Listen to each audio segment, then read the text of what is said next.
Now, Nashville police are investigating a deadly crash involving a motorcyclist. Officers say 22-year-old Colby Chase died after that crash last night. It happened on Highway 100 right near Edwin Warner Park. Investigators say that Chase was riding along the highway when he hit the driver's side of a BMW that was turning out of that park. That driver told police he never saw the motorcycle.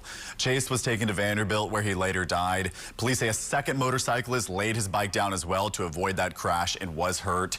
No word yet on any charges.